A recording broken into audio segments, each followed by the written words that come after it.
First Friday Miracle edition of Cleveland Browns Daily, brought to you by Ballybet, your sports betting partner of your Cleveland Browns, coming soon to Ohio on 850 ESPN Cleveland. I am merely Bo. He is the great Z. Gibbe is here. You guys, I mean, this is just one vacation after another. The end of this summer for you guys. A full week at a five-star resort in West Virginia. Now a full week in the city of brotherly love, spa-like locations, five-star meals, ordering with the Hoff style, plates for the table. What did last night have in store for you, my friends? I mean, if you're talking about a spa, can we just talk about me jumping in the river then, right next door? I mean, he went right at you for that. He did not appreciate that opening. Gibbe was just like, "This is not you and the great Z." No, I'm going. No, I got this. He's gone. He's at the end of his line. I'm done. I knew I didn't even have to say anything. He was, as soon as he started talking, he started shaking his head. Yeah, I'm not having that. It's been a camp, listen, boys. It's been a camp. It's been a lot. Part of it is good in the sense that, we're this far into it already. We got the game tomorrow night and then just one more preseason game, and that'll be it at the end of 4 preseason games. So a month in some ways has kind of gone by very quickly due to the change in the scenery, but it's been a lot. I think it's been good for the team, though. I think it's been good for them bonding, and ultimately that's what's the most important part for the Cleveland Browns. But I think the benefit is that this has gone by so much more quickly than it would have if everything that we have done at this point happened in Berea. It would have felt like a slog. So at least it's going through. You're just busy all the time. Greenbrier, you come back, Hoff weekend, boom. Washington game, boom. Sunday you leave for Philly. Philly game's tomorrow already. And then, then we'll have kind of, a little bit of a normalcy, couple weeks and then the season. Yeah, it's going to go by quick. I think probably next week, when the team gets back, that will be probably the biggest. I mean, it's clearly going to be the biggest stretch of like camp feel. Will be that run there, leading up to that game down at Kansas City, and that's the one that'll have the most anticipation because that's the one where Coach said that you're going to see the most of our guys will be in that one. It's when you'll get to see a little bit of that. So that'll be your dress rehearsal, as it were. What you're going to get tomorrow is very similar to the Hall of Fame game, right?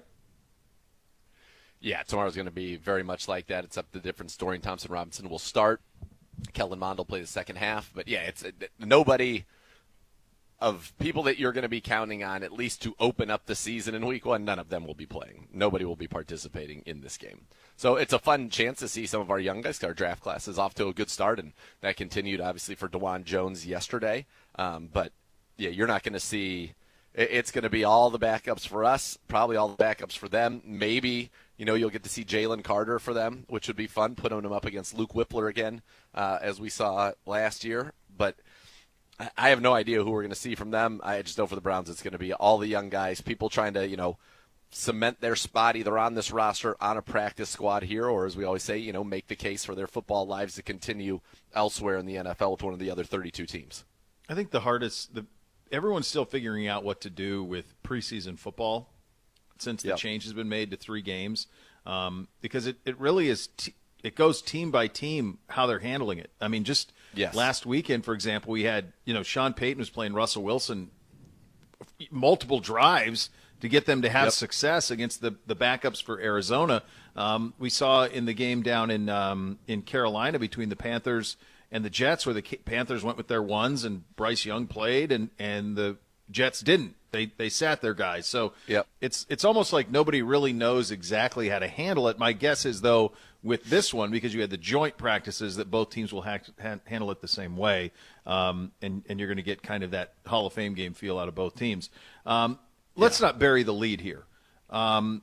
We counted on these 2 practices, and I'm going to be honest with you guys. You guys are in Philly. Back here, panic about the end of this practice yesterday. Panic incited in the streets about what happened and the offense and all of these things.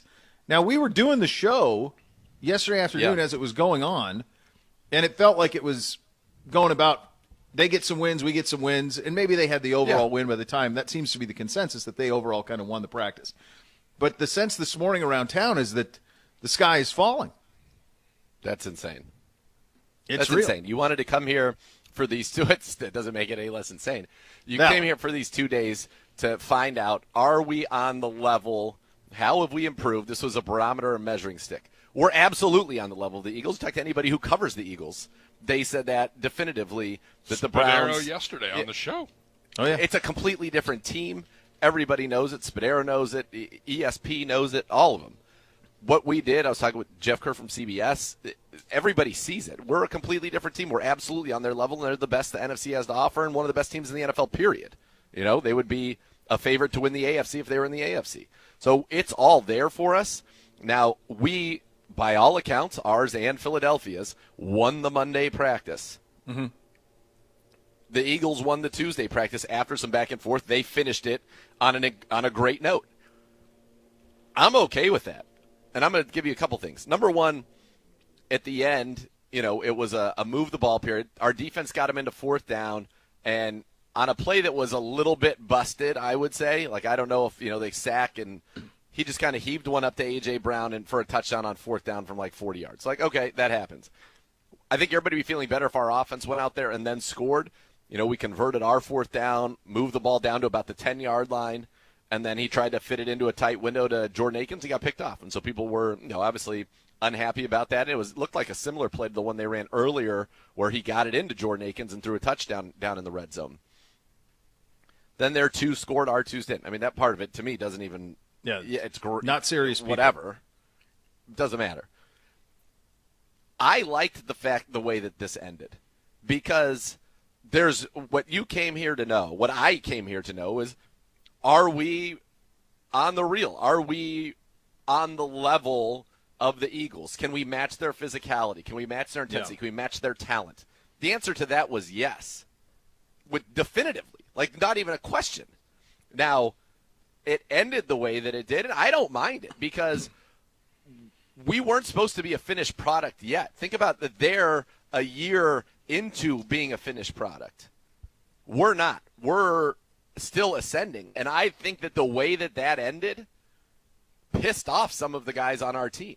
Now, Myles wasn't out there. Elijah wasn't out there. Joel, it was some of our guys that we would be counting on weren't out there at the end of the team period. I don't think at the end of the team period, I don't think either Denzel or Greg were out there. Definitely not Greg. Maybe Denzel was. Anyway, it's not even an excuse. It doesn't matter. Irregardless. I like that it ended that way because if, let's say, it went the opposite. We throw a big touchdown on fourth down. We're feeling great. We intercept Jalen Hurts, blah, blah, blah. Oh, the Browns team dominates it. That would be awesome. That would have been great, great outcome. But I kind of like that they left accomplishing everything you wanted to see and then still left a little bit upset like, okay, we have some more work to do. One of the best teams in the NFL the end of the 2 days there got the last laugh.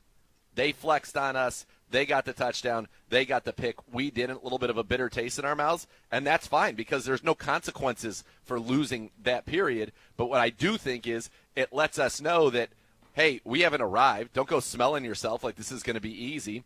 We still have some work to do, but we know we can hang with that team. We know we're right there with them, and that's all I was hoping to get out of this.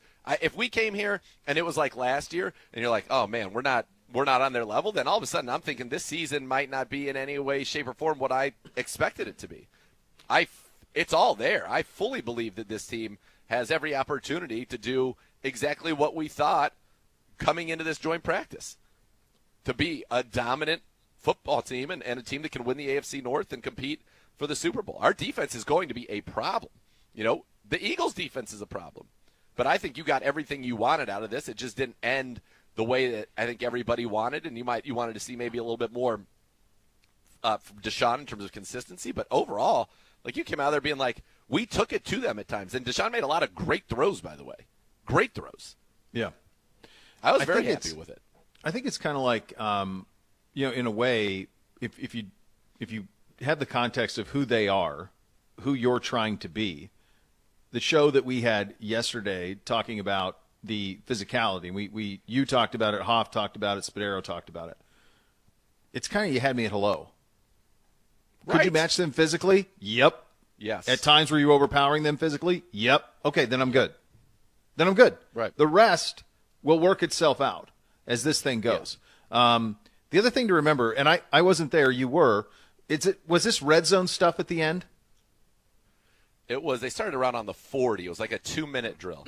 So when Watson threw his interception, we had no timeouts left, and there were 11 seconds left. It was like a end-of-game situation. So he had to throw it into the end zone.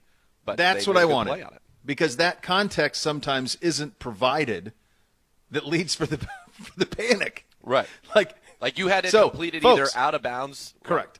Or in the end zone. Folks, just so you understand, they're working on situational football. Yeah. Okay? You're put in a situation, make the best of it. So if you're at the 40, you're 2 minutes, there's 11 seconds on the clock, and you're trying, of course you don't want to throw an interception in that case. I think it was you're less working than 2 on minutes, things. honestly. Yeah. You're working on things is the point of this. We're not playing them in the Super Bowl yesterday. It's a practice in August. Right, and they threw up a heave on 4th down and got it. It was a great throw from Hurts, a great catch by A.J. Brown. He may have pushed off. There was a lot of talk about that. And frankly, we should have been off the field earlier. They called it an absurd penalty on M.J. Emerson for illegal contact that people were going nuts. Jim Schwartz was hilarious. He said something to the official, and the official was laughing, and he was like, you shouldn't be laughing when you're making calls that bad. Like, there's nothing to laugh about. It was pretty funny, but I think – it's exactly situational football. So at the end there, with 11 seconds left, it may have been a minute because it was running clock. If it was inbounds, they ran up. They had to clock it. So we threw a completion. They got him down to 10, clocked it. We had 11 seconds. And so right there, this either has to be completed going out of bounds immediately or it has to be thrown in the end zone. So it's a compressed field. He tried to squeeze in there and didn't get it done. And a play where you had to do it. It wasn't like he just got picked off on a random first down. Like you had to throw it in the end zone. But, you hope they don't get picked up. But I saw a lot from Deshaun that I thought was really good. Is the passing game in this setting, was it where I hope it will be September 10th? No. But did I see a lot of encouraging things? Yeah. Yeah. I mean, no Elijah, too. Yeah. Right. And Elijah's a big part of what we do. But listen, we should be able to overcome all that stuff. I think sometimes people forget, this is the Eagles with that pass rush with Slay and Bradbury at corner. They're loaded. And we made a lot of plays. This might be the most talented overall defense in football. Yes. It's on a short list. We made a ton of plays on them, too. Yeah, and it's on a short list. It's the best front. Yes. The best depth of front in football. Their young backers are studs. Their secondary is great. This is one of the 4 best teams in football. It's what you aspire to be. If you're out there thinking you were going to ragdoll the Eagles at their practice facility, you're out of your mind. It was never in the cards. The fact that you stood up to them and were worthy of the fight tells – that's when I say you had me at hello, that's it. That's all I needed. That was what we came – yes, right. That's what we came there for. And then this season, and again, I liked the way that it ended. From an outcome standpoint, you wanted to go the other way, but this season is going to be all about execution. And that, to me, drove home that point. Everybody's focusing on basically 5 minutes out of 2 days of practices where the Browns won the first day, whatever that means. It's so funny how that has become like a real thing, like who won practice and this, that, and whatever. It's just because we're bored, and the preseason games don't count. And so, coaches have different approaches to them, and so you got to try to, it's content, right? You got to, wins and losses, and we make a big deal out of these practices because, and to be fair, we set this up this way. These were the things we were going to find out most about our team. If you go back to the conversations you and I were having in June and July, it was all about, we'll know if we can go the 2 weeks in Philly, the 2 days in Philly. That's when you'll know if you can go. It was answered 15 minutes into the first practice. That's right. There was no doubt. I didn't get a chance to hear what Spadaro had to say yesterday, but I know all the people I talked to who cover the Eagles were like, "Oh yeah, you guys are legit." Spadaro said it to me off the air, and it's the same thing we've talked about. He said, "You'll go as far as your quarterback." Which is exactly what he you said have last talent. Year. You have a lot more talent than you had a year ago, especially on the line. But you go as far as your quarterback. Yeah. And fair or unfair, that's what it is. That's the NFL. That's the NFL. That's the National Football League. That's what we were saying last year about the Eagles with Jalen Hurts. It's so funny you say that because that's exactly what my pushback was to him. I said that sounds exactly like the conversation that we had. He gave that answer, and I said that sounds exactly like what we were talking about last year about the Eagles. Was can Hurts go? Like everything else they got, can Hurts go? And we're in the same spot with Watson. I said the difference, though, is that Watson has gone before. He's got it. Jalen, up to last year, You didn't know if he had what he had last year in him. We know that Watson has Correct. it in him. To be fair, he was critical of Watson's play. He said he didn't see it as sharp as he thought maybe it would be, or for them to be great. He was critical about that, about the play from the practice yesterday. I'm sorry, the practice on Monday. So he did say that on there. But that's something that, again, no more on Monday, and that's something that's going to come. I mean, we've seen it in the practices, and Deshaun, you could tell. I mean, we've ran the sound from him. It's like he's exasperated having to answer it over and over again, and he knows that the only way that it's all going to stop is how he plays September 10th. Right. I'm curious. Did Spadaro say that Jalen was very up and down on Monday as well, or did you guys not really get? To be fair, I didn't talk about Jalen because I wasn't interested in how Hurts was in practice. Here's the thing. Pressure makes it hard for quarterbacks to be effective. Yeah. That's the way that you make every single quarterback who's good in the NFL look not as good.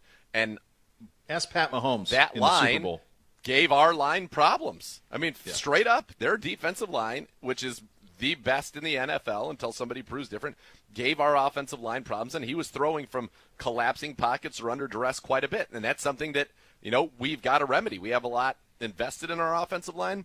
That's got to be fixed by the time that we get ready for the season. But you're not going to – there will not be a game on a Sunday where you face a front as good as what they faced. And they did a good job, I thought, against Washington, who also was an excellent front. But this is a different. It was true of Jalen. I mean, Jalen threw interceptions on Monday. He was up and down on Monday and even yesterday because that pressure makes it hard for any quarterback to look good. 7-on-7s are a completely different ballgame. And so part of that is on Deshaun, but part of that is also on you've got to be able to protect him. And the other thing that people forget in these practices is there was no tackle to the ground sections. It's hard to even comprehend the run game or what, you feel like, oh, maybe he broke through that one there, or what's really going on in the running game and how that factors into an entire offense. When that team knows, okay, they're going to go, like they don't actually have to tackle Nick Chubb to the ground, so it becomes very different. They're going after the quarterback. Like their ears are pinned back, and so were ours.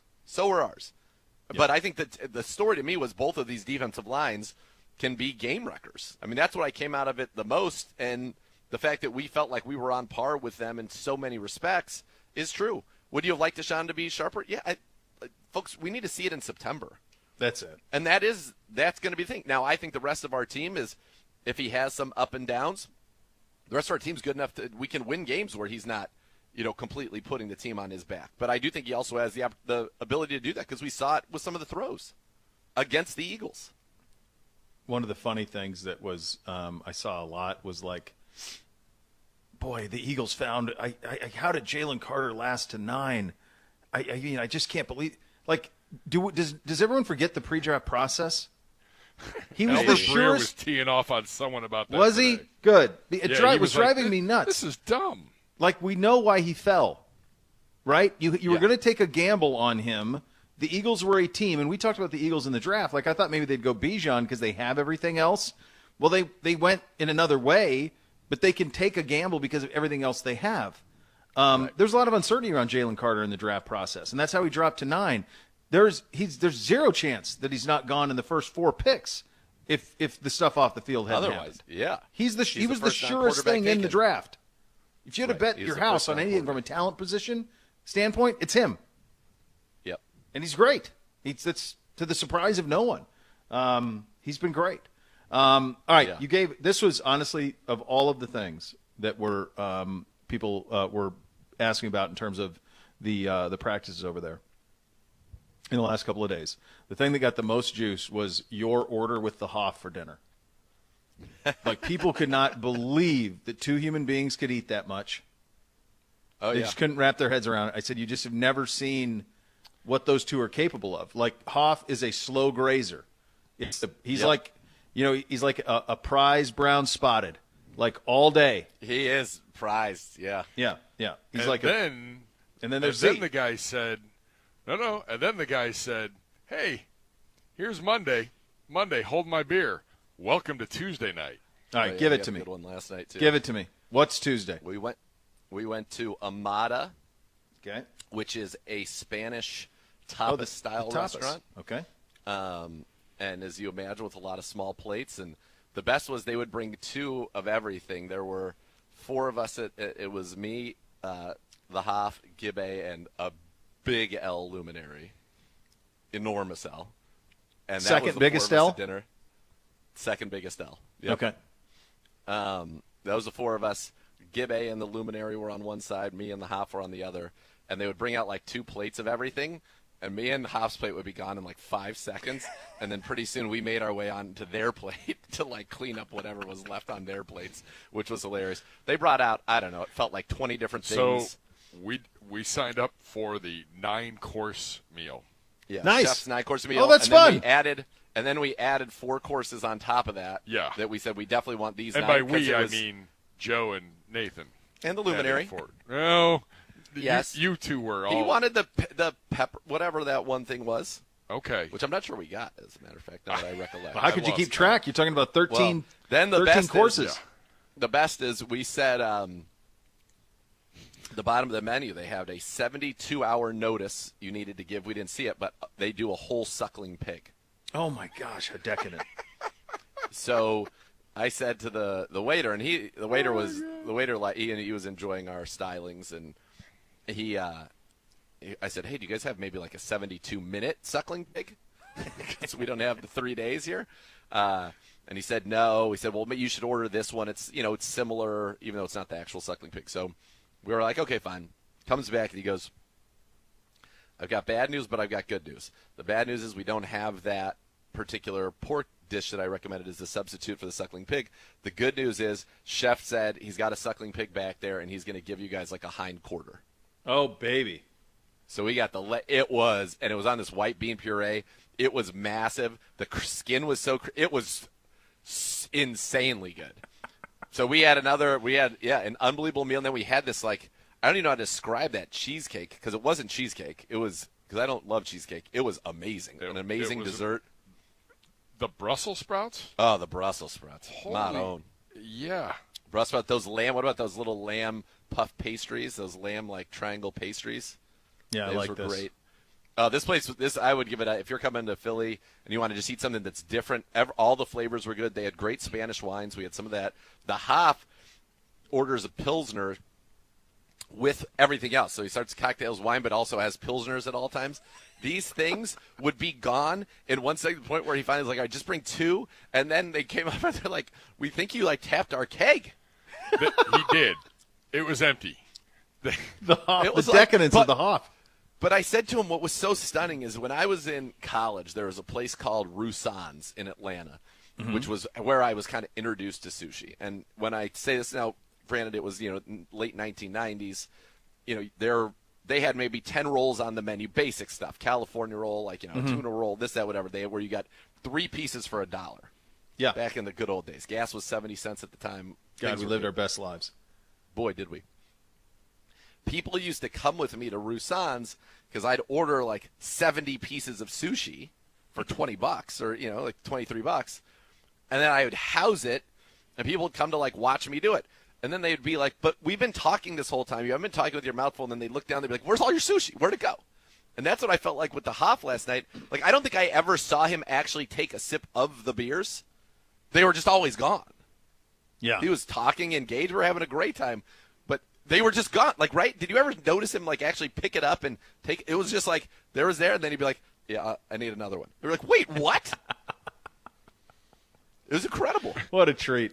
What a treat. It was what fun. a gold jacket was performance out of the Hoff. Oh, totally. And we were able to walk to this place, and it was really cool. We walked by a tavern that was established in 1733 and is still a tavern today in Philadelphia. Nice. And we walked right by, they had a huge I don't know if I went there last night or not. stone in the ground that said this was the foundation stone or whatever of William Penn's first house in 1701 and where, like, the government was at the very beginning of Pennsylvania. So, yeah, a lot of history here. It's very cool. Yeah, great meal again. I think everybody was feeling it a little bit this morning. But I feel spry now. I like we did that when we were stuck in D.C. this summer. We ate at Jose Andres' place, his original restaurant in D.C., and it was the same thing. Like, anytime there's a however many course chef thing at those joints, give me that. Do it. You know what you're doing. Like, bring it to me. you don't even know what you're eating half the time, and everything tastes different. Like it's different flavors. Yep. I love that. I like that whole operation. That's a big win. Yeah, we had the Brussels. We had those lamb things. The suckling pig, when that came out, that was the star of the show. That was one of the coolest things I've ever eaten. It was unreal. All right, so you've got tonight and then tomorrow, and then you guys are staying over Friday night too, right? Don't. He's about to reach through this Zoom. Don't play with his. Gibbe's on the edge. No. He's on the edge. I can't even. You want to go home, Gibby? You want to get in your mower, your zero turn. You want to have a few pops, sleep in your own bed, play with the dogs. That's what you want to do. It's time. That is the problem. Like, I do not sleep well in hotels. Like, Same. I average probably 6 hours a night. Oh, yeah. It's not great. And by the way, there's like the light from the hall comes through these doors. Like, I need it pitch it's outrageous. Black. No, it's got to be yes, right. It's got to be a blackout. Not. Yeah. So, but if that were to happen, if they were to tell us on Thursday night, hey, we got to stay. There's a plane issue. That's right. There's weather. Stop. Stay one more night. I would be like, well, this is on brand for how the month is going. Let's roll with it. I'm fairly confident the man next to me might rent a car and drive through the night. Oh, yeah. I would, for sure. Yeah. There's no way that he is spending another night. No. I've had a great time. Listen, we had a couple of great meetings. It's been that part of it's been great. Yeah. And it's been good. It's just it's been tough. You know, the internet here, not great. Yeah. There is the workspace that we were in yesterday and the day before at practice. I mean, we're in the dirt. We're in the dirt with the table. And it was 180 degrees. It was very warm. It was so hot. So hot. Like it's I'm getting back to people today. People are like, "Hey, I haven't heard from you all week." Like email. I'm like, it's because it's impossible.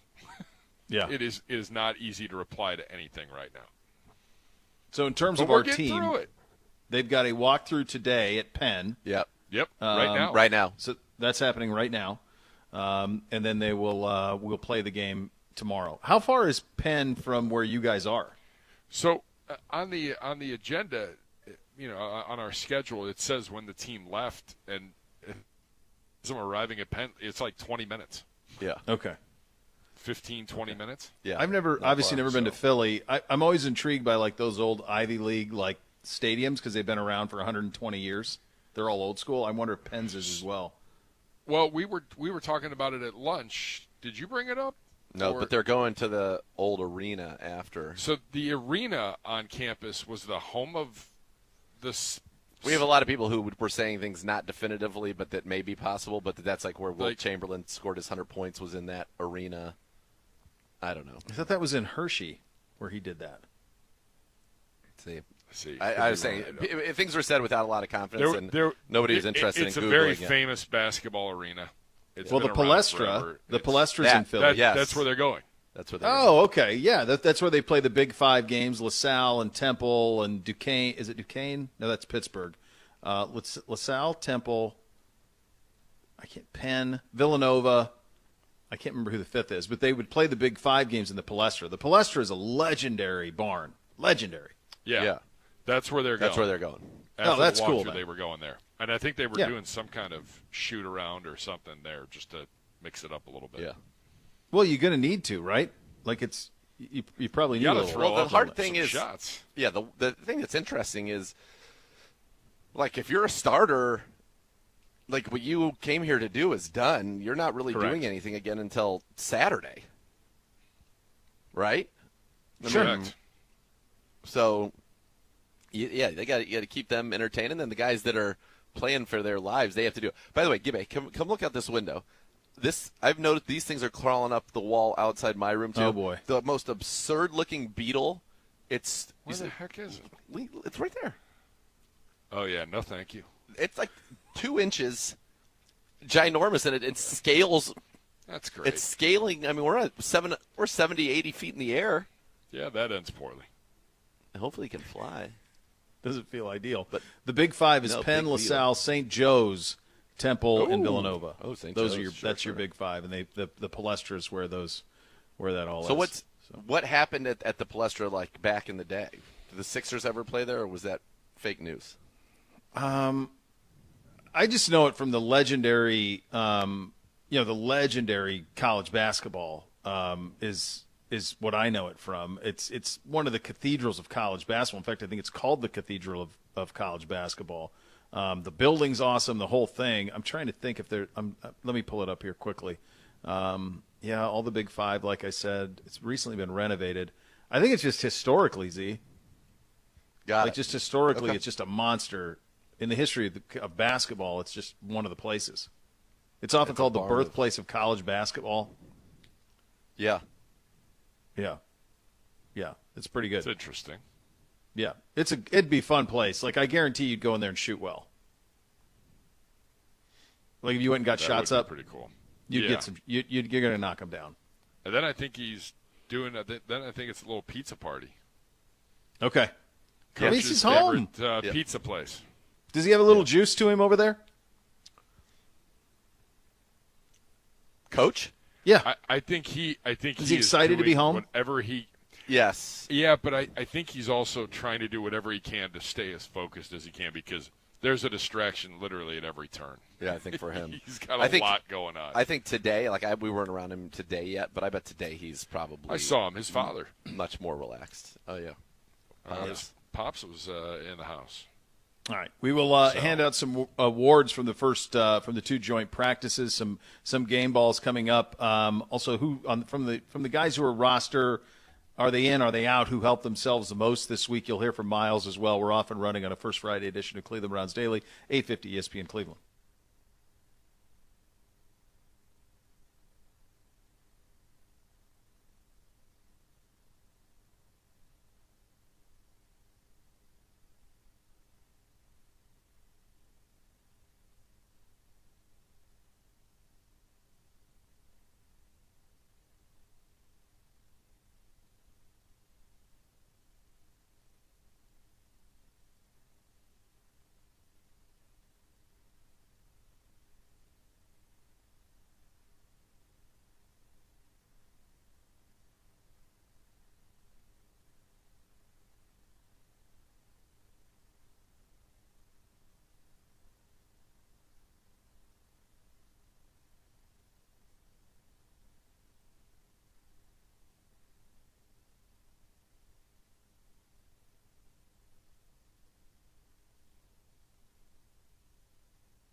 Browns 2023 schedule is here. Get your single game tickets now for all of the great matchups at Cleveland Browns Stadium. Visit clevelandbrowns.com/tickets to purchase yours today.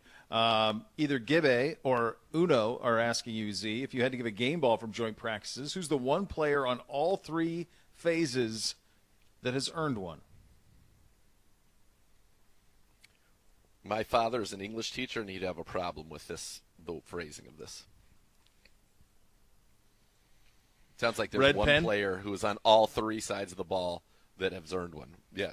Grammar's important. Punctuation's important. That's why I changed to all three phases in real time. Well, and you need. I took out ball. I changed it to all three phases from college. You need to say who is the player on each of the three phases that is worthy of a game ball, meaning that we're going to give out 3 game balls, 1 to each phase. As opposed to one guy who did all 3 who does it all. On a ball that doesn't have size. Yeah. I don't think there is. I don't think there is somebody who does all 3. Offensively, I mean, David Njoku continues to be awesome, but I think I'm going to give it to DeJuan Jones.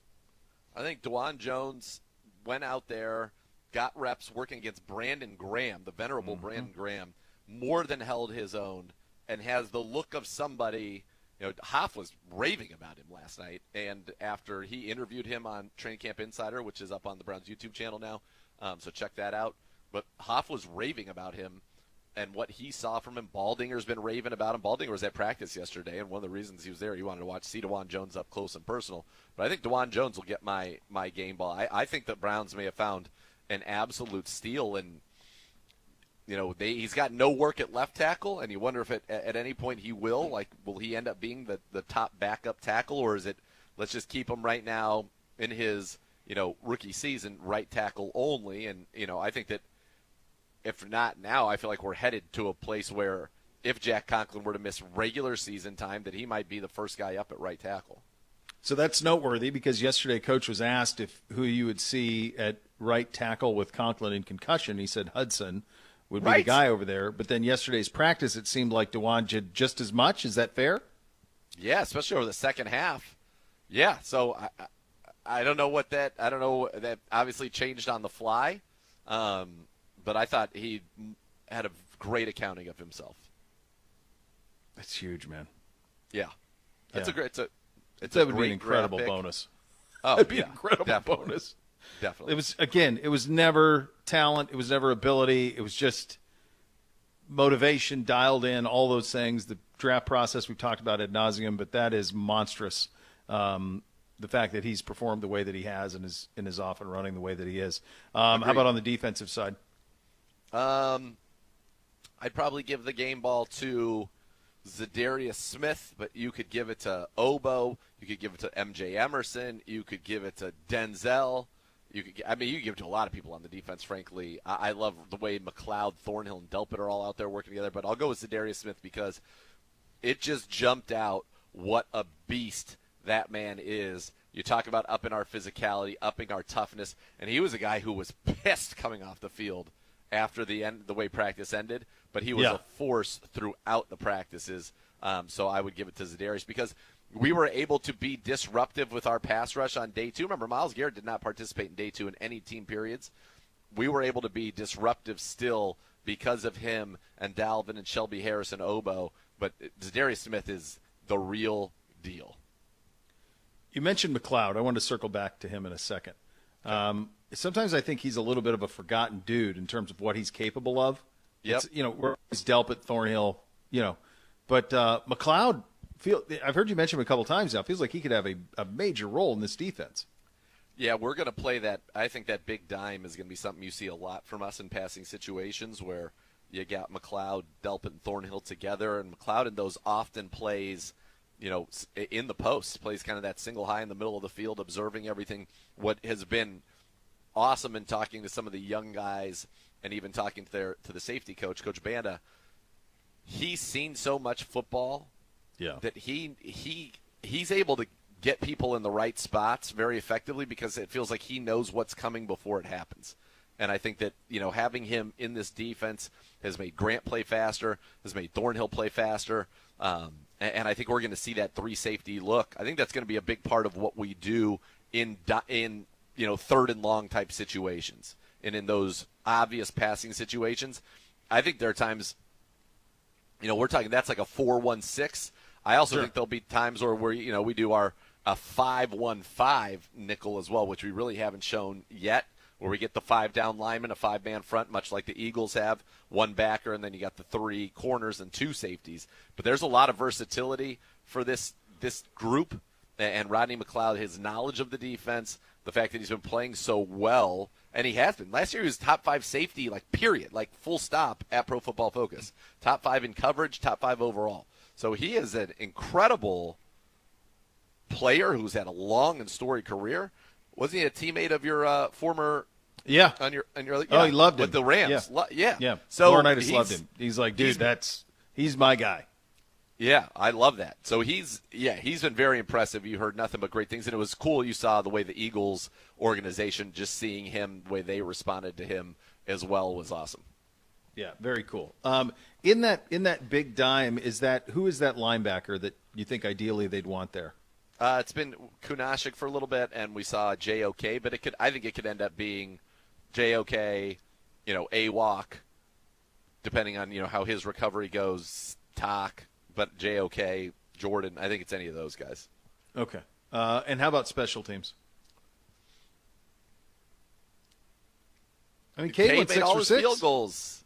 6 for 6 from 45, 49, I think at 54. They were all pumped right down the middle. Go do it in games. But, that was – he knew it was going to be documented and covered, and so that's good. But you got to go do it in games. But, Cade did a good job. Corey Bojorquez hits the most unbelievable directional bombs. Watching it close and personal is wild. He was doing it in some of the team drills too, so you could make a case for him. But I'll give it to Cade. He got all of those 6 for 6. Let's keep it rolling. All right, who helped themselves the most this week in terms of fighting for rosters, that type of stuff? Well, I mentioned DeJuan Jones. You're talking about people who helped themselves, so maybe upping their role, giving them an opportunity. I would say DeJuan Jones. I'd say Zaire Mitchell-Payton because right now we don't know what's going on with Harrison Bryant.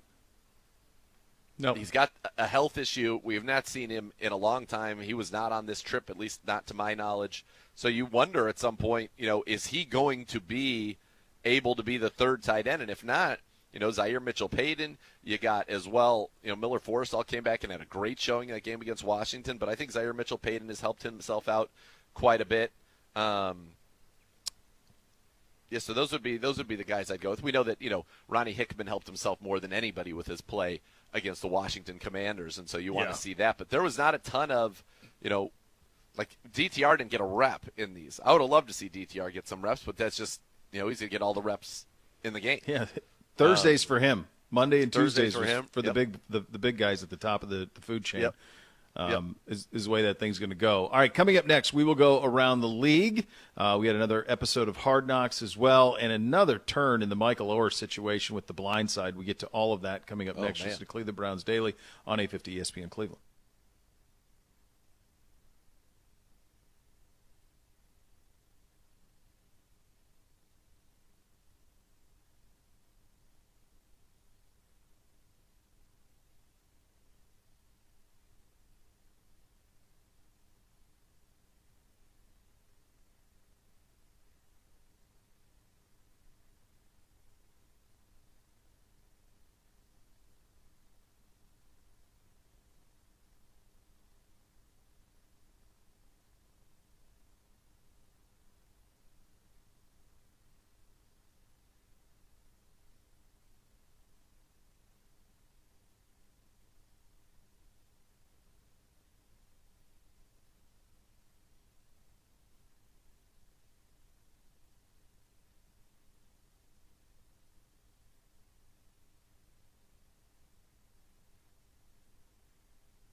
Welcome back into Cleveland Browns Daily, brought to you by Bally Bet, sports betting partner, your Cleveland Browns. For a team of injury lawyers dedicated to every client every day, call 1-800-ELK-OHIO. Elk & Elk's proud partner of your Cleveland Browns. Ravens corner Marlon Humphrey expected to miss about a month with a foot injury.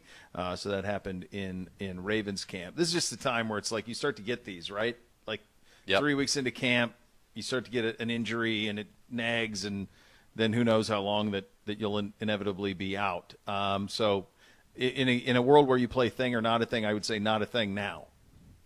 Thing Agreed. in September. Not a thing not now, yet. and not a thing now, and I don't think it's a thing for when they play us. If he's out a month and that month starts now, he'll be ready for us in week number 4.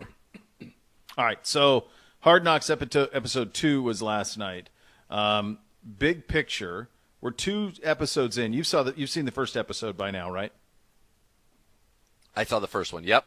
Yeah. This one, I mean, it's basically quarterback, except only Aaron Rodgers. Okay. It's 45 minutes of him mic'd.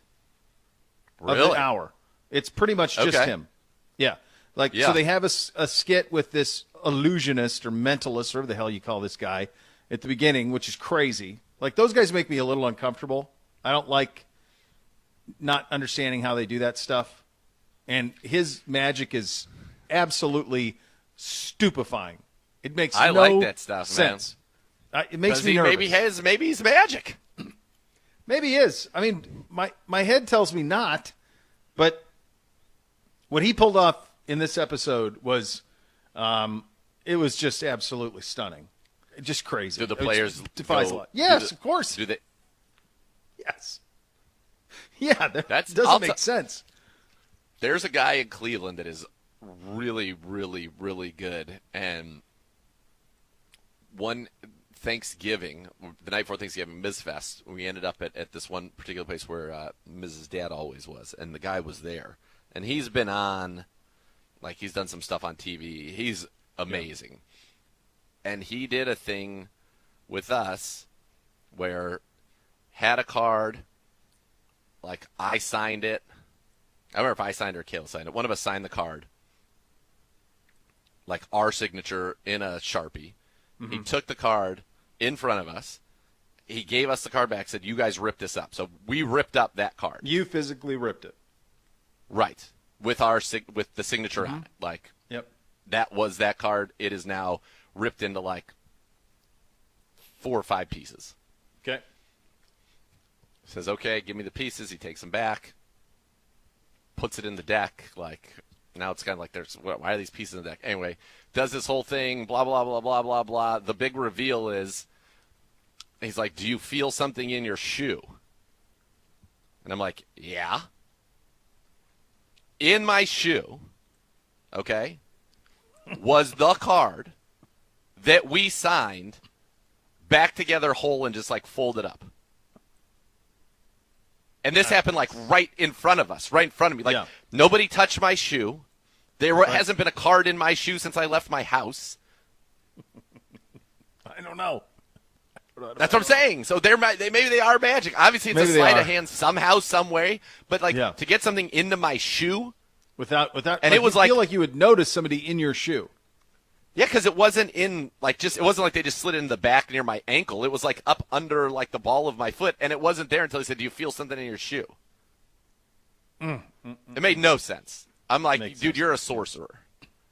That's crazy. It's crazy. Right? Like, so this guy's that good.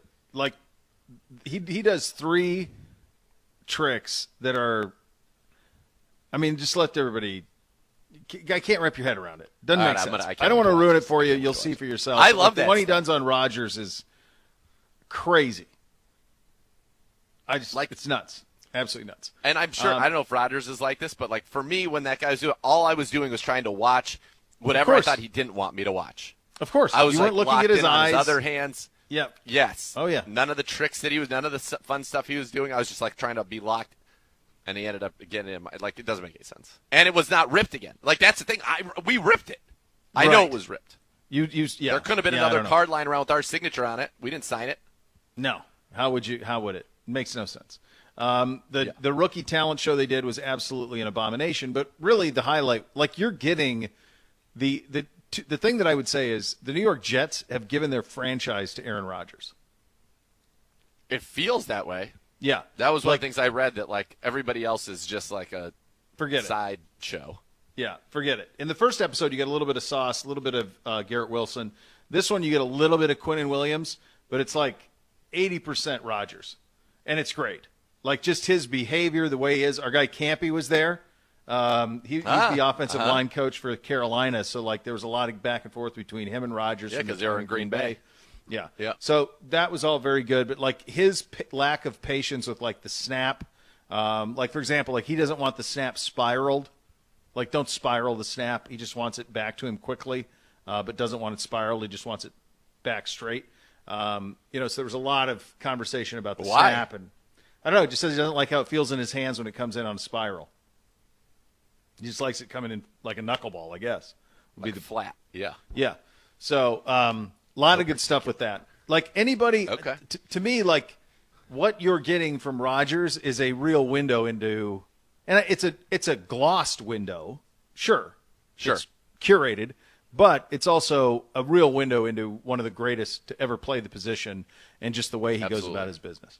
Absolutely. The other thing from a newsworthy standpoint today, and I believe you had this on Monday when we talked about the Michael Oher situation, there's a lot of layers to this thing. So you had Oher making the original charges on Monday, filing suit on Monday. You had the Tuohys responding to this. And this is the blindside story, right? They responded to it on Monday night.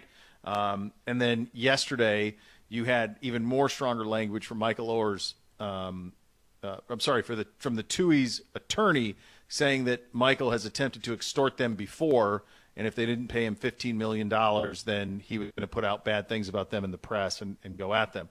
I would say if that is true, that ought to be very easily provable. Yes. There's documentation somewhere. And it makes text, me feel like email. As a lawyer, you don't say that publicly unless you feel like you've got that proof backing you up. Yeah. The whole thing just the timing of it doesn't make sense, and I don't know what the real truth is here at all, and I'm not pretending to. It felt like if this was his gripe, that there were enough people around him when he was making enough money that this would have come out earlier. Yeah. And so, I'd be very curious to know what his current financial situation is. Yeah. And if they have the evidence of that, or that there's never been anything on their side, you need to see it. It's just, to me, the saddest part is that this truly was, at least at a time, an incredible story.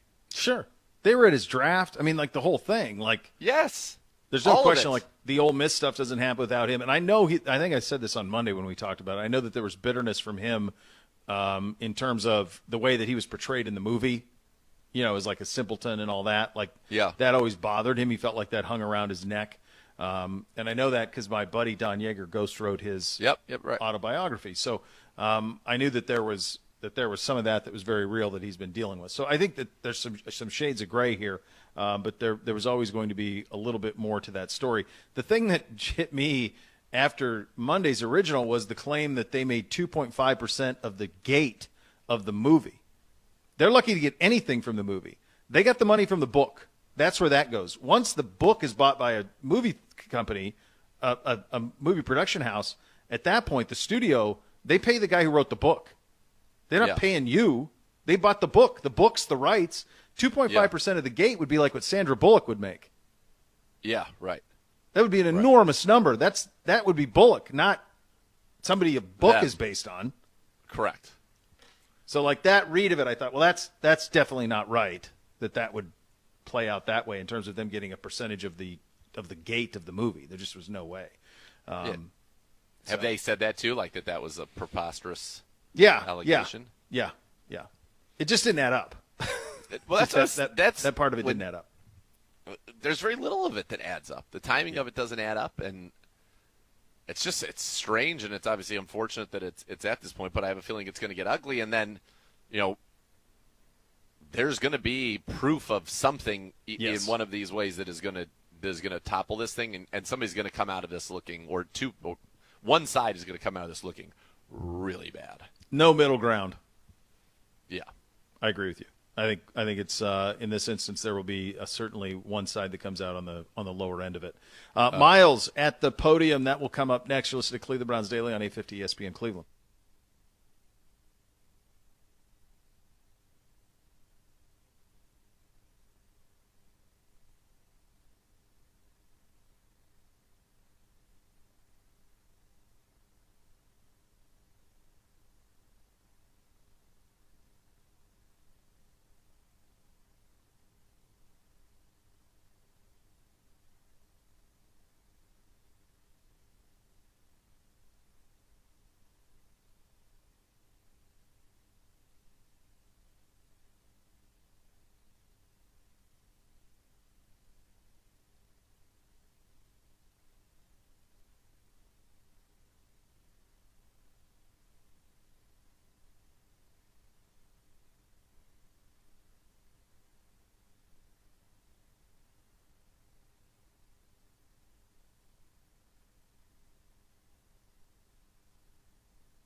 my team at Renew Home Exteriors. Now we're introducing new Ascend composite clad siding featuring beautiful deep grain look at 20 available colors as well on that. Keep that just installed look for a lifetime with this low maintenance siding. Plus, with Renew's price match guarantee, you can be assured you receive the best price for your exterior project even after you buy.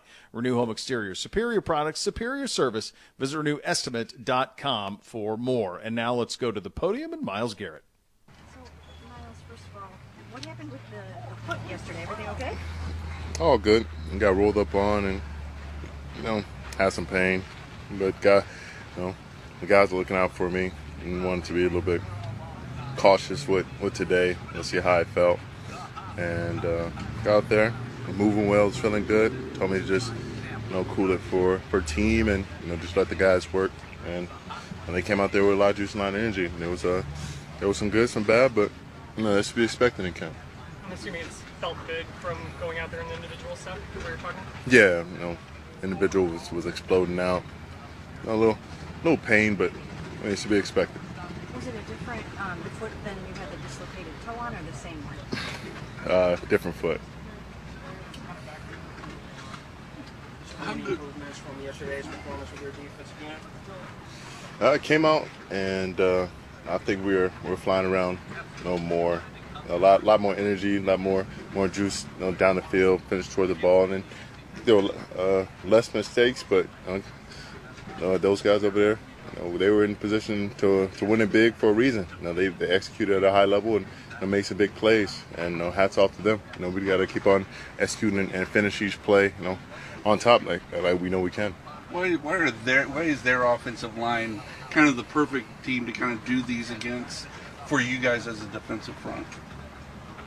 Oh, I mean, you want to see a lot of different looks as far as offensive line, just because that's what you're going to face. Not everyone's going to set the same.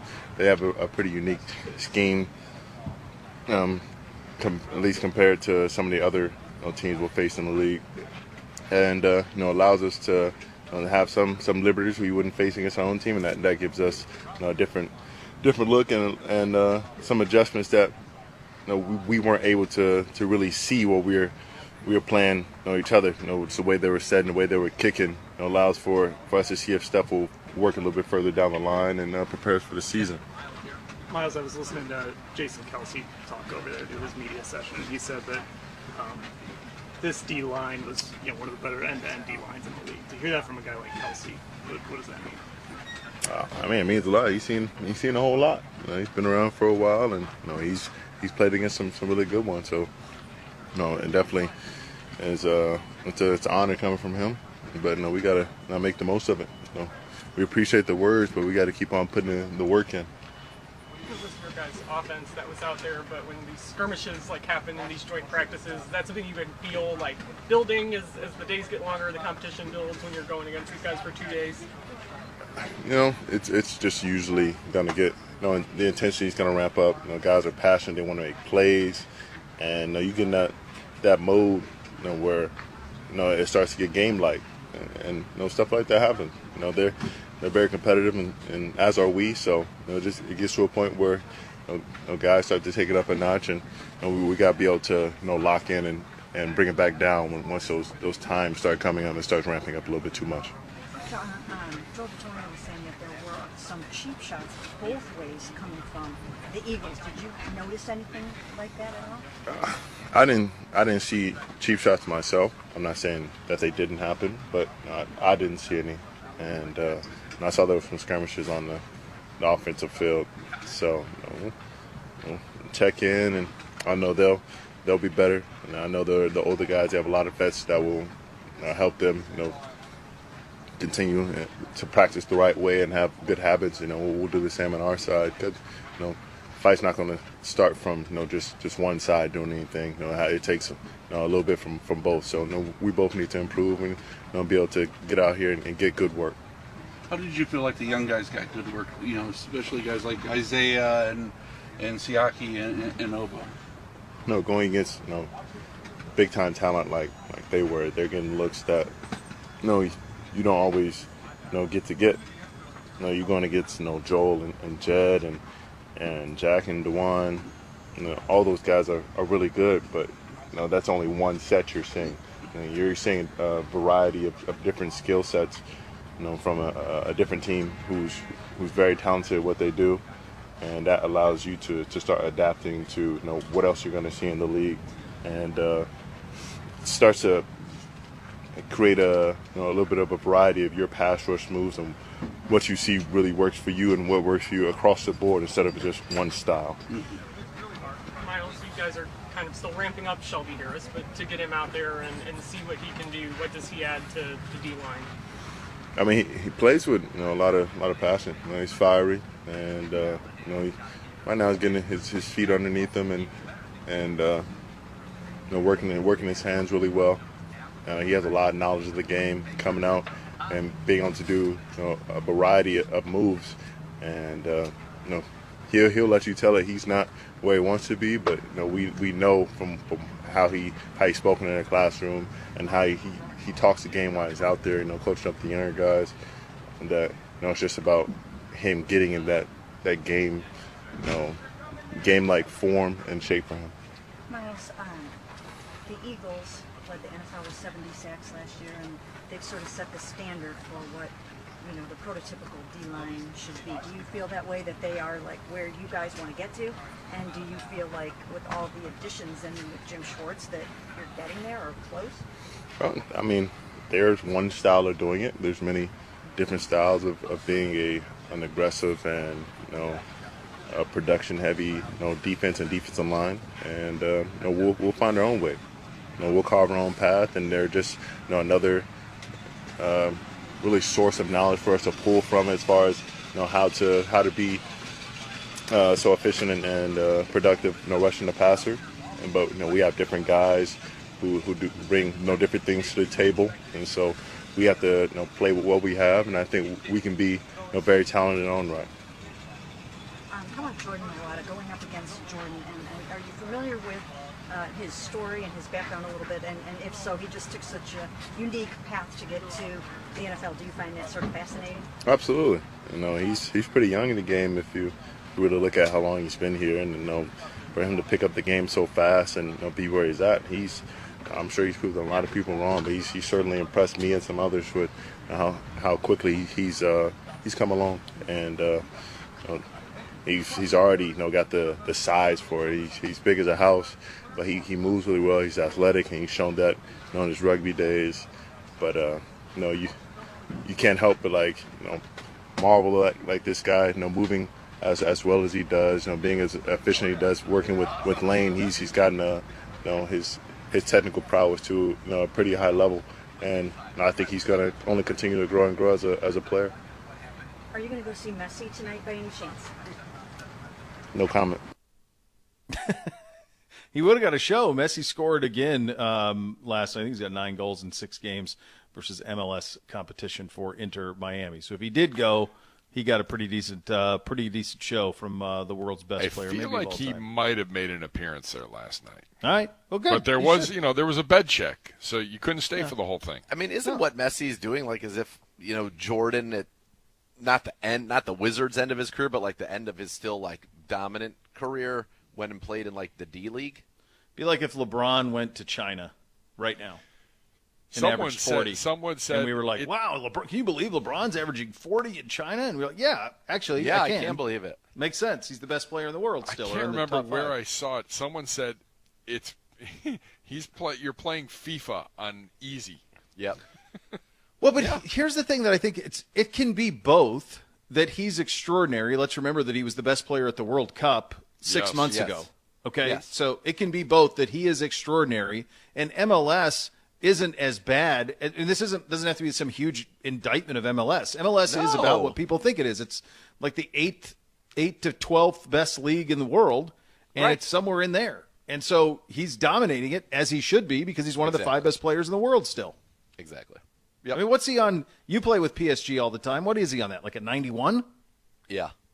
He's ridiculous. The only guy who's better is Mbappe, although he's starting to decline for age in my season. It's very sad. He's down to an 88. Oh, gosh, you hate to see that. Yeah. Hate to see that. I brought in some guy named Odegaard, who's got a great Game of Thrones name and who's a beast. He's going to be my new Messi. He's your new guy? I like Yeah. it. I like it. Very good. All right, we'll get a little higher, lower, better, worse coming your way shortly. You're listening to Cleveland Browns Daily on 850 ESPN Cleveland.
The 18th Cleveland Brown being inducted into the Hall of Fame. Tide Cleaners has an incredible offer. Enjoy $8 off any order of $18 or more. Just mentioned Browns at drop-off. Tide Cleaners is your one-stop shop for all your dry cleaning and laundry service needs. Visit TideCleaners.com to find the location nearest you. Some exclusions may apply.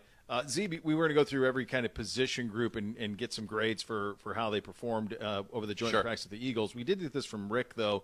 Did Nick Chubb compete over the last 2 days? I haven't heard a peep about him. Excuse me if the boys have talked about him. I'm a day behind. Yeah, and he looks great. I think sometimes he's Nick Chubb. In these things, it's wild in the sense that you see him, you see his speed, you see his vision, his power, running through arm tackles. And you can't really assess the running game until there's true tackling to the ground, because you can't say, oh, he broke that tackle, oh, he did not break that tackle. You have to see that. And part of what Nick Chubb does is, yards after contact. Well, that doesn't exist in these things, because the guy runs by and they do that, oh, I tagged you up, and that's it, and they celebrate because they don't have to, make any of these plays. And so it's hard. He looks great. He looks fast. He looks strong. He looks like preseason Nick Chubb. This is not for Nick Chubb. No. We don't need Nick Chubb to be heard in a joint practice. Like that being for said, him. it was kind of funny. He actually fumbled twice on Monday, and I don't know what that could have been. Oh my God! You're going to set off panic. No, Panic. he did not fumble. It was on ball handling. It was on like an option pitch and like a read pull. It wasn't like he just fumbled. Correct. Well, the context matters. I can't even see you. Like I'm getting the circle of death on my computer right now. The internet sucks. That's good. Gibby's running on a one. Gibby's in 11 right now. Yeah, just of loving life. He's in 11 of loving life. All right, let's go position group by position group. Let's get some grades out of you, Z, on what you saw in the 2 days against Philly. Remember, folks, we talked about this. We've been talking about these 2 days all summer, that these are the 2 days you'd know most about where your team is. So we'll start on the offensive side. Let's start at quarterback. What do you got for the quarterbacks in the two practices? And I'm going to focus. This is going to be on Watson, and I'm going to say B. Yeah. We did not light them up consistently, but you saw a lot of really good. You saw a lot of A throws, and then you saw a lot of C throws, and these situations, and so that's how you end up to me at a B. There, it was this what we hope to see Deshaun Watson be this year? No, I think is it cause for panic like it feels like you were saying earlier? Also, no. I think that Deshaun Watson showed you some of the tight window throws, the arm strength, the ball placement, all of it that he is capable of, and I think he also showed you that, very good quarterbacks still can be derailed by pressure. And so I think you saw all of that. So I was a B. I think if he played in games as he played in this one and our defense, was having a good day and Nick Chubb's having a good day, absolutely winning quality football. Was it put the team on my back type of a performance? It was not that either. So a B. A B. I was just curious what yeah, so this is what I thought. This is how I remembered it as well. Like, if we were to do a guess the stats on Mahomes in the Super Bowl against Philly. Okay. What's your give me your yardage. I want to say like 240. It wasn't huge, but Valdez-Scantling I feel like had 100 of it. Had a lot of it. Or it might have been against the Bengals. That's Bengals. That's Bengals. For Valdez-Scantling? Yeah. Yeah. Mahomes went 21-27 for 182. 182. Okay. Yeah. Eagles are good. They're really good, and so that's a lot of checkdowns. And they game plan for like all of that stuff. Like, that's the other thing I don't think people realize. Really good. I can tell you this with 100% certainty because it was a question I asked our head coach, and he answered it on the Kevin Stefanski show. I said, when you come out of day one of one of these joint practices, you watch the tape, do you then make adjustments to try to counter, what some of the things that the Eagles were doing? And he kind of laughed and he goes, no, we're not. There's no game planning in these practices. We are not calling our things that we think would work best against this Eagles defense. We're just getting our work in. There are certain plays and things we want to see. These are different looks than we're used to getting against them. And you could get these looks in the season, but there's no game planning whatsoever in these joint practices in terms of doing things on offense that we thought would give us the best chance of success against their defense and vice versa. And I'm sure that's true for the Eagles too. I'm sure that's true for them too. So that's one thing that also kind of, take with a grain of salt in some of this stuff. And that's why I said it was a B for Deshaun. I think people think that it has to be either he's fully back or, oh, my God, it's a crisis. And I think that there's a lot of ground between those two outposts, right? And I think that in this one, was it as sharp as we had seen, at other points of the offseason? No, but it was in the 7-on-7s. It absolutely was. So that then becomes what's the factor? What's the differentiating factor? The pressure from the best front in football. And that affected him. So, I got everything I wanted out of these 2 days. I feel like the Browns have all the talent in the world, everything they need, the physicality, the toughness, the size, the skill, all of it to be every bit as good as the Philadelphia Eagles. And I did not feel that last year after the 2 days of the joint practices. They were on a different level than the Browns. That's not the case anymore. That's what the whole point of this was. That's right. That's what the whole point of this was. And you got that answer. You got that. You don't have to take it. Don't listen to me. You can say, oh, he's just a homer or whatever. read the Philadelphia people. All of them have that consensus. I mean, that's not even up for debate.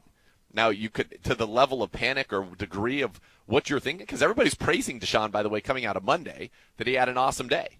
And then on Tuesday, there was some good, as I mentioned, 7-on-7. There was some not as good in some of those team periods. That's why it's a B. It wasn't elite. We didn't see, the highest of levels, but it was definitely good enough to play winning football. Certainly. Running back room. Hard to say. Nick Chubb looks great. Beyond Nick Chubb, the question remains, is that third running back on our roster? And, you don't get the benefit of getting to see, unfortunately.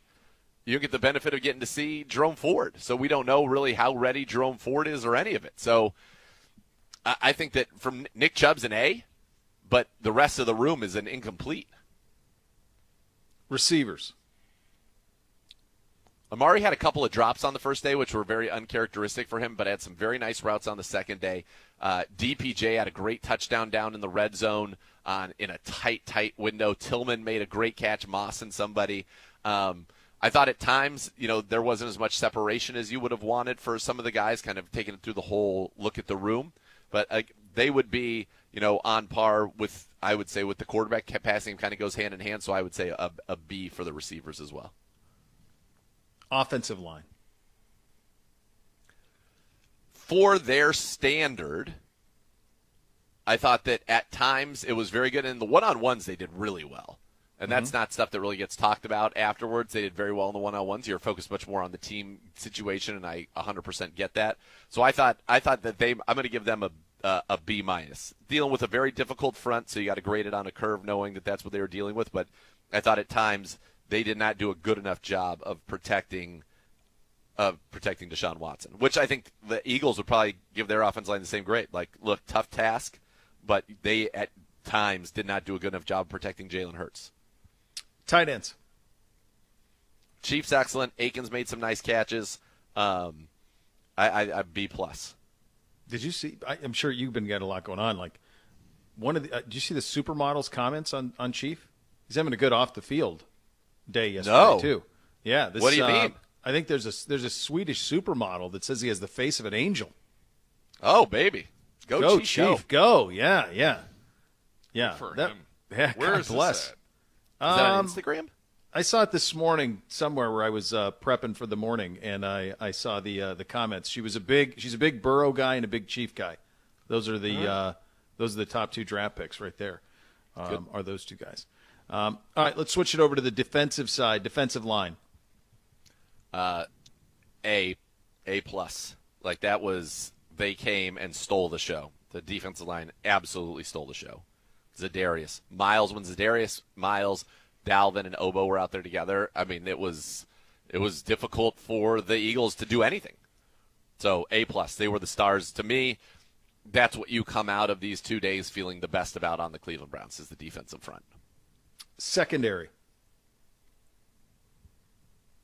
Very solid. I mean, and they battled. A.J. Brown, Devontae Smith, like those are very talented wide receivers.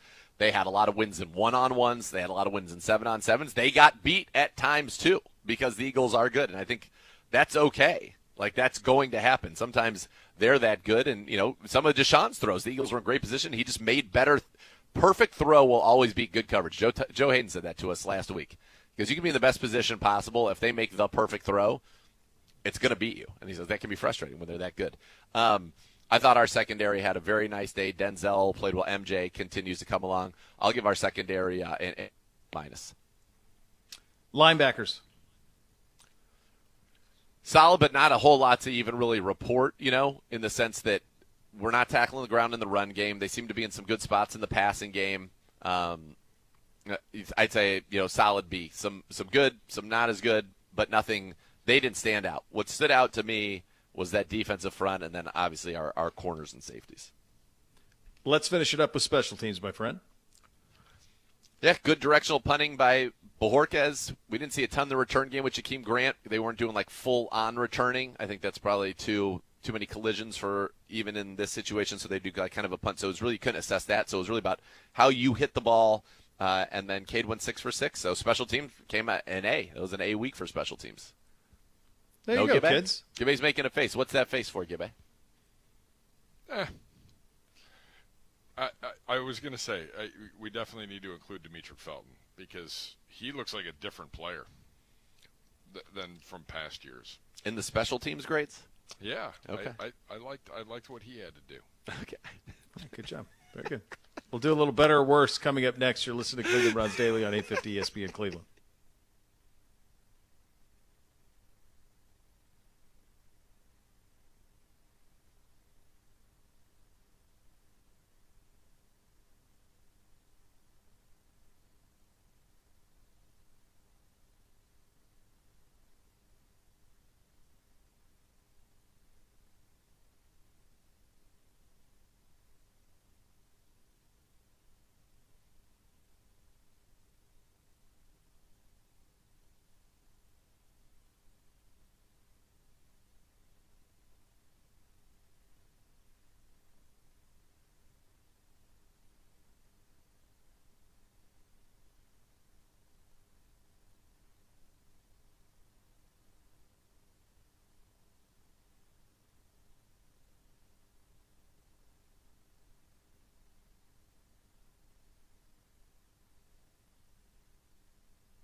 The Rumpke families operate one of the nation's largest waste and recycling companies, providing top-level services to residential and commercial customers.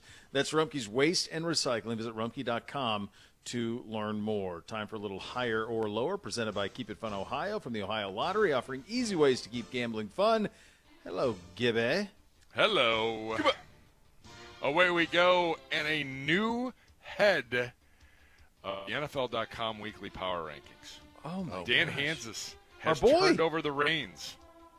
Oh, and he's turned them over to our good friend who's been on our show plenty of times. Sure.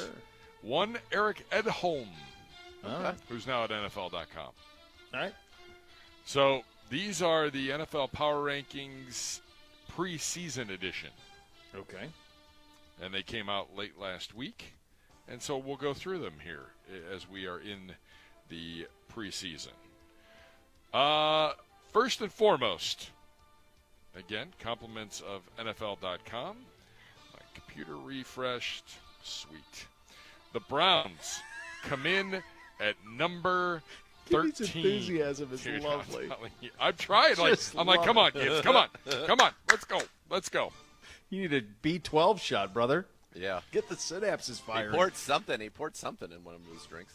Yeah. What was that? Get back. Like Not vodka. a hydrator. That's early. Yeah, it's a little early. Yeah, it's called Spark. There you go. Definitely needed one. The Browns come in at number 13. Ahead of them, the two teams, the Lions at 11, the Chargers at 12. Two teams behind them, the Seahawks are 14, and the Saints are 15.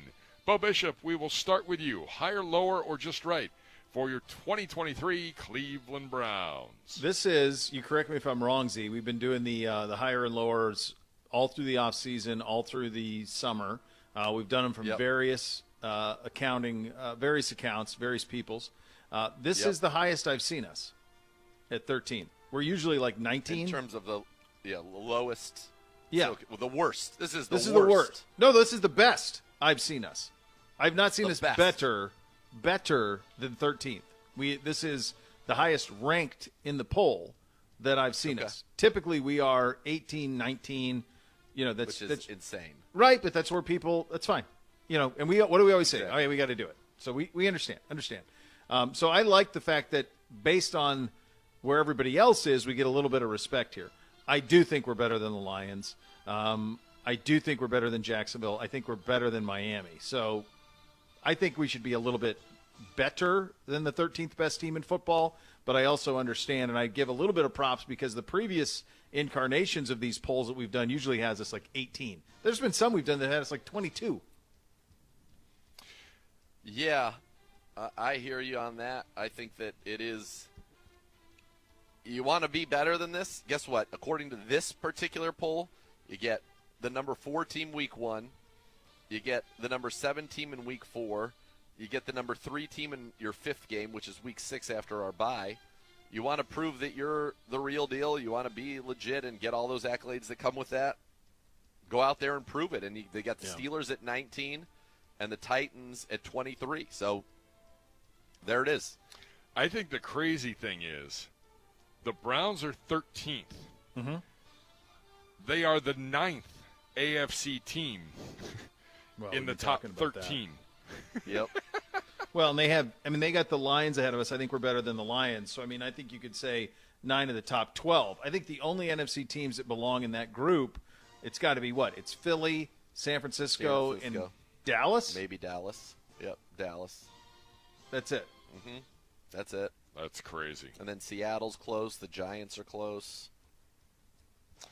All right, next. Higher or lower? All right, number 1 in the preseason power rankings, the Kansas City Chiefs. I think we can all agree that that's probably correct.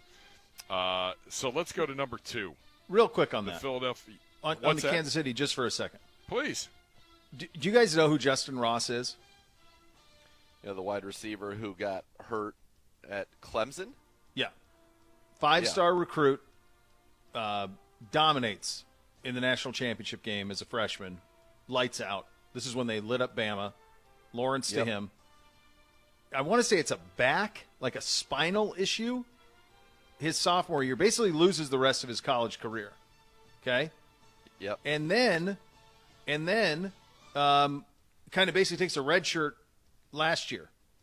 Yep. In terms of all. And so him flashing You want to talk about like us hitting the lottery with DeJuan Jones?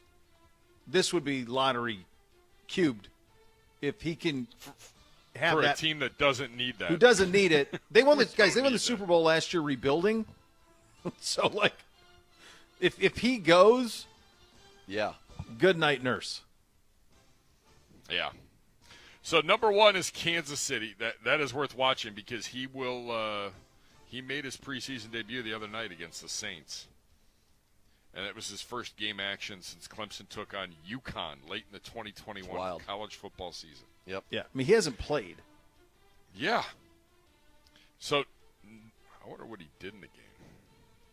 I can see what he's doing in practice. Yeah.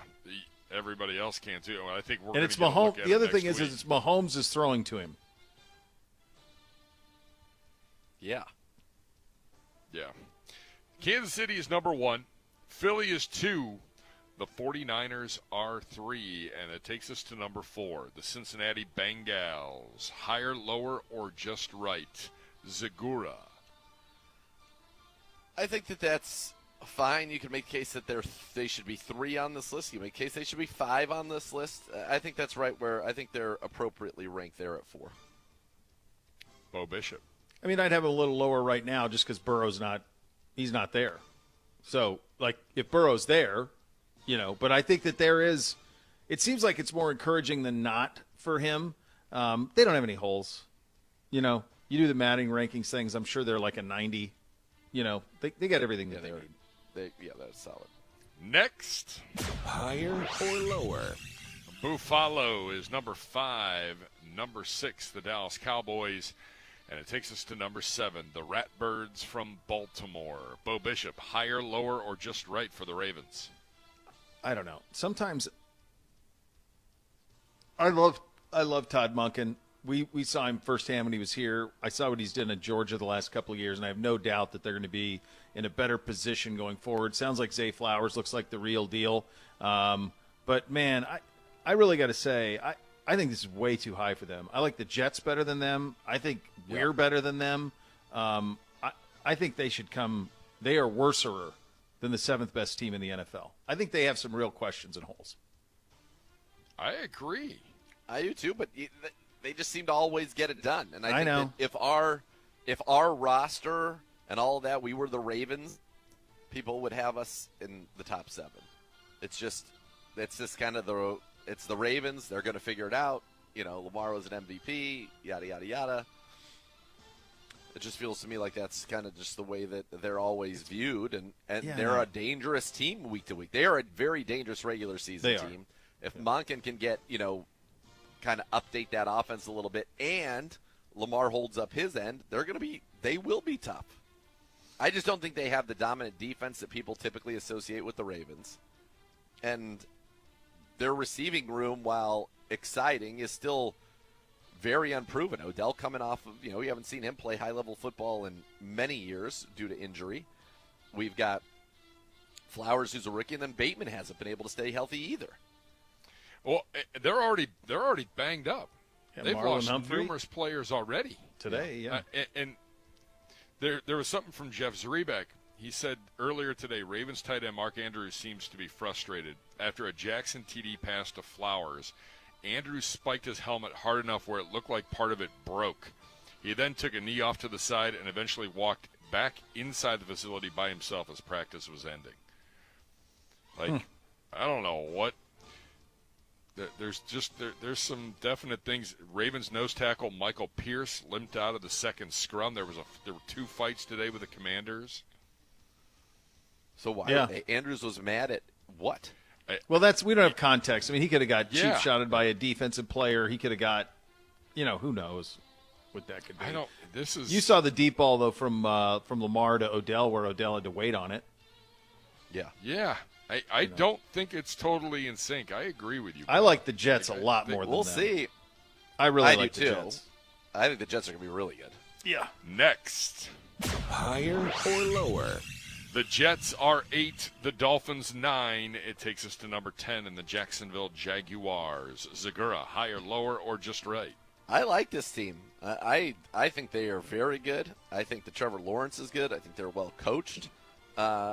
I like them. I think that I like us better than the Jags, but I understand why they're ranked ahead of us. I probably like the Chargers better than the Jags as well, so maybe a little bit lower. But I probably would bump Miami down also. So, yeah, I think they're in the 10 to 12 range. I think that's probably right. 10 to 13, so maybe a little bit lower. They're at the top end of what I'd put their range is right now, but they're the prohibitive favorites to win their division. Like, prohibitive. I would agree with that. Look, Bo Bishop. I don't think they're the 10th best team in football, but they are ascending in the biggest possible way, and they'll definitely have one of the 10 best records in football. I think that's fair. I like that. That's a lock to me. I mean, they're making the postseason. They're winning the South. Uh-huh. So, yep. That side, the odds are very likely that they'll have a better record than everybody in the North except for whoever who wins it. It's true.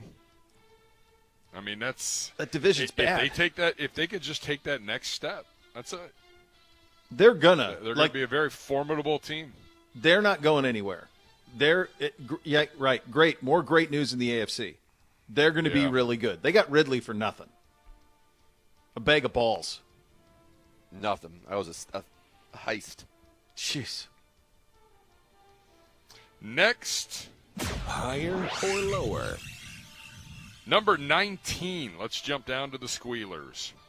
Ahead of them, the Giants at 18, the Falcons at 17, the Vikings at 16. Behind them, the Patriots at 20, the Broncos at 21. Bishop, higher, lower, or just right for the Squealers? Man, look, no one wants to give them praise around here, but they are better than the 19th best team in football. Yes. Their defense is legit. Yes. The Washington kid they signed, the tight end out of Georgia, is a monster. They have a lot of weapons. Pickett can be entirely my God, they don't lose with Tomlin. And you're telling me that they're 19th? Come on. No, not. Higher, unfortunately. Yeah, they should be higher. I think the Giants should be higher. The Falcons at 17 is wild. Now, the Falcons' record might be better just because their division is so bad, and I think they're going to play a brand of football that will win. They're not a serious threat to actually do anything. The Steelers, if Kenny Pickett can go, have an electric defense, and then they've got, I think their skill room is, Pickens is awesome. We said this last year. George Pickens is a beast. Deontay Johnson is very good. Najee and Jalen Warren are a great running back combo. Freiermuth's a good tight end, and Allen Robinson is a third receiver is pretty darn good. He can still come out there and move the chains. Do you guys remember Darnell Washington at Georgia? He's like basically an offensive lineman playing tight end, right? Yeah, he's like 6'7". So they have a kid who's going to go, like Marvin Harrison Jr. will go first non-quarterback position player next year in the draft. They have a kid at Georgia now, a tight end named Brock Bowers, who's going to be the number 2 position player, non-quarterback in the draft. Washington was behind him, but he dwarfed him from a size standpoint. Like, incredible athlete. Not much of a receiver, more of a blocker. But they didn't throw to him. That physicality. Right. Yeah. Final one. Higher or lower? I just want your opinion on the bottom 4 teams. He's got Arizona at 32. Yep. Houston at 31. Okay. Tampa Bay at 30. And the Raiders at number 29. Agree or disagree? Zagura. I mean, if the Raiders have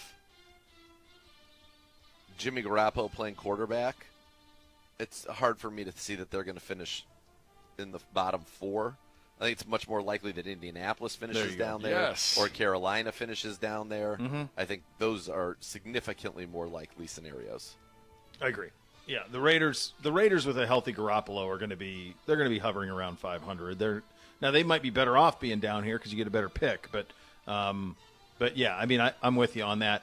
I think the 2 teams that are really fascinating down here are obviously Tampa Bay and the Rams. Yep. They have the Rams 28. And that just becomes like if they get off to slow starts, do they punt? And, do the Rams kind of do the opposite of blank them picks and get picks back for – like if they put Donald on the market. Oh, yeah. Kupp, I don't even know if they can – Kupp, Stafford. Stafford's harder because of the money, but like if they put those guys on the market, they could really start a rebuild in a hurry. Yeah. Quite frankly, they need to. I agree. Because they're going nowhere. They need to. That's what's made fun at the trade deadline. When you think about how loaded the AFC is, you have a couple teams in the NFC that could be huge sellers of huge names. Rams, Bucks, where Yeah. some real talent could come in for Super Bowl runs that could just be wild. I was talking to a guy from Tampa Bay last week, and he said that, if they want to do fire sale, like Evans is a little harder, but Yes. both linebackers could be gone. Oh, yeah, Devin White. Yeah, and Levante David both could be guys who are out there, and Donald could be too. So much more to come. You listen to Cleveland Browns Daily on 850 ESPN Cleveland.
What are you menuing tonight, boys? What are you going to do? You did tapas, you did steakhouse. What's on the menu? We don't have anything definitively, but last night when we came back, we were talking with the docs, and they said there's a James Beard awarded Thai restaurant here, and that got my attention. Come again? Yeah. James Beard awarded Beard what? Thai restaurant here. Okay. I love Thai food. Yeah. Okay. So that got my attention. I don't know. That got your attention. Is the Hoff involved? I think so. Wow. We don't know. We haven't seen the Hoff. Do they have a production dinner? Do they have anything? Oh, no, could. I think I'm going out. I know Chris wants to go out, so I think we're all going to go out. I just know I like that. Very good. Yeah, I look forward to the full reporting, gentlemen. Gibby, have you had a cheesesteak yet? Oh, yeah. I did. Last night, late, after Wow. the feast. And? It was fine. It was fine. I don't know. It wasn't the place I wanted to go. The coach All had right. Well, recommended. get to the place you want to go, Gibby. You can't. It burned Gotta down, get and there. now it's Now. being renovated. All right. The next level's coming up next. We're back tomorrow. Cleveland Browns Daily, 850 ESPN Cleveland.